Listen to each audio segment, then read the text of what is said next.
ಇನ್ನು ಸಿಎಂ ತವರು ಜಿಲ್ಲೆಯಲ್ಲಿ ಲಕ್ಷ ದೀಪೋತ್ಸವ ಕಾರ್ಯಕ್ರಮ ರದ್ದು. ಮೈಸೂರಲ್ಲಿ ಲಕ್ಷ ದೀಪೋತ್ಸವಕ್ಕೆ ನೀಡಿದ್ದಂತ ಅನುಮತಿಯನ್ನ ರದ್ದು ಮಾಡಲಾಗಿದೆ.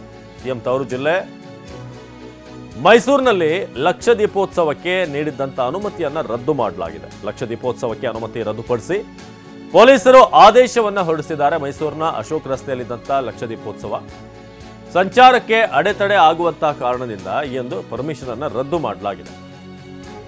ಜನವರಿ 22ರಂದು ಏರ್ಪಡಿಸಲಾಗಿದ್ದಂಥ ಲಕ್ಷ ದೀಪೋತ್ಸವ ಆರಂಭದಲ್ಲಿ ಪೊಲೀಸರು ಇದಕ್ಕೆ ಅವಕಾಶವನ್ನು ಕೊಟ್ಟಿದ್ರು, ಪರ್ಮಿಷನ್ ಕೊಟ್ಟಿದ್ರು ಮಾಡಿ ಅಂತ. ಆದರೆ ನಂತರ ಇಲ್ಲ ಸಂಚಾರಕ್ಕೆ ಸಮಸ್ಯೆ ಆಗುತ್ತೆ ಅಂತ ಈಗ ಆ ಒಂದು ಪರ್ಮಿಷನ್ ಅನ್ನು ರದ್ದುಗೊಳಿಸಲಾಗಿದೆ. ಸೊ ಈ ದೀಪೋತ್ಸವಕ್ಕೆ ಬೇಕಾದಂಥ ಈ ಬತ್ತಿ ಇದೇನಿದೆ ಎಣ್ಣೆಯನ್ನು ಹಾಕಿ ಅಲ್ಲಿ ಎಲ್ಲ ವ್ಯವಸ್ಥೆಯನ್ನು ಮಾಡಿದ್ರು. ಎಣ್ಣೆ ತರುವಂಥದ್ದು ಇರ್ಬೋದು. ನಮ್ಮ ಪ್ರತಿನಿಧಿ ರಾಮ್ ಈ ಬಗ್ಗೆ ಒಂದು ಪ್ರತ್ಯಕ್ಷ ವರದಿ ಕೊಟ್ಟಿದ್ದಾರೆ, ಅಲ್ಲಿ ಮಾತನಾಡಿಸಿದ್ದಾರೆ. ಬನ್ನಿ ನೋಡೋಣ. ಒಂದು ಕಡೆ ಅಯೋಧ್ಯೆಯಲ್ಲಿ ರಾಮ ಮಂದಿರ ಲೋಕಾರ್ಪಣೆ ಸಡಗರ ಸಂಭ್ರಮ ಮುಗಿಲು ಮುಟ್ಟಿದೆ. ಇತ್ತ ರಾಜ್ಯದಲ್ಲಿ ಇದೇ ರಾಮನ ವಿಚಾರವಾಗಿ ರಾಜಕಾರಣ ಆರಂಭವಾಗಿದೆಯಾ ಅನ್ನೋ ಒಂದು ಅನುಮಾನ ಕಾಡ್ತಾ ಇದೆ.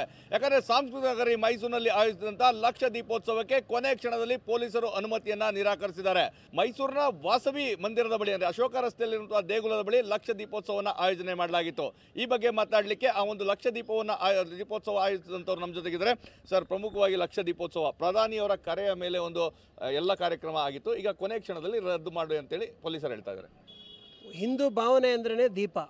ನಾವು ಏನೇ ಕಾರ್ಯಕ್ರಮ ಸ್ಟಾರ್ಟ್ ಮಾಡಿದ್ರೆ ದೀಪದಿಂದನೇ ಸ್ಟಾರ್ಟ್ ಮಾಡ್ತೀವಿ.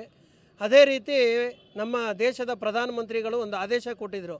ಇಡೀ ದೇಶದಲ್ಲಿ ಒಂದು ದೀಪಾವಳಿ ಆಚರಿಸಬೇಕು, ದೀಪವನ್ನು ಹಚ್ಚಬೇಕು, ಪ್ರತಿ ಮನೆ ಮುಂದೆನೂ 5 ದೀಪ ಹಚ್ಚಬೇಕು, ನಿಮ್ಮ ಅಂಗಡಿಗಳ ಮುಂದೆ ದೀಪ ಹಚ್ಚಬೇಕು ಅಂತ ಹೇಳಿದ್ದಾರೆ. ಆ ಒಂದು ಕರೆ ಕೊಟ್ಟಿರೋದಕ್ಕೆ ಜೊತೆಗೆ ನಮ್ಮ ಹಿಂದೂ ಸಂಪ್ರದಾಯದ ಪ್ರಕಾರ ಏನು ದೀಪ ಹಚ್ಚೋ ಕಾರ್ಯಕ್ರಮ ಇತ್ತು, ಆ ದೀಪ ಹಚ್ಚೋ ಕಾರ್ಯಕ್ರಮನ ಇವಾಗ ತಡೆ ಹಿಡಿದಿದ್ದಾರೆ.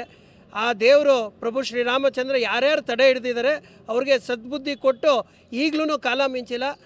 ನಮ್ಮ ಎಲ್ಲರ ಒಂದು ಒತ್ತಾಯದ ಮೇರೆಗೆ ಒಂದು ಅವಕಾಶ ಕೊಡ್ತಾರೆ ಅಂತ ನಿರೀಕ್ಷೆ ಇದೆ.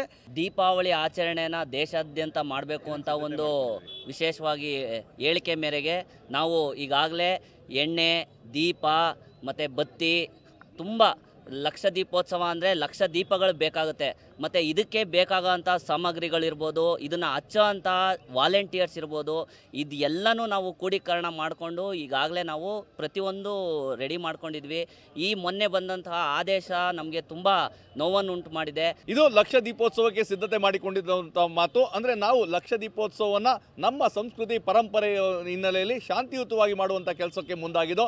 ಆದರೆ ಅನುಮತಿಯನ್ನು ನಿರಾಕರಣೆ ಮಾಡಿದ್ದು ನೋವನ್ನು ತಂದಿದೆ. ಈಗಲೂ ಸಹ ಕಾಲ ಮಿಂಚಿಲ್ಲ. ನಮಗೆ ಅನುಮತಿಯನ್ನು ನೀಡಿ ಕಾನೂನು ಸುವ್ಯವಸ್ಥೆಯ ಒಳಗೇನೆ ನಾವು ಶಾಂತಿಯುತವಾಗಿ ಲಕ್ಷ ದೀಪೋತ್ಸವವನ್ನು ಆಚರಿಸ್ತೇವೆ ಅನ್ನೋ ಒಂದು ಮನವಿಯನ್ನು ಮಾಡ್ತಾ ಇದ್ದಾರೆ. ಕ್ಯಾಮ್ರಾ ಪರ್ಸನ್ ಪ್ರಮೋದ್ ಜೊತೆ ರಾಮ್, TV9 ಮೈಸೂರು.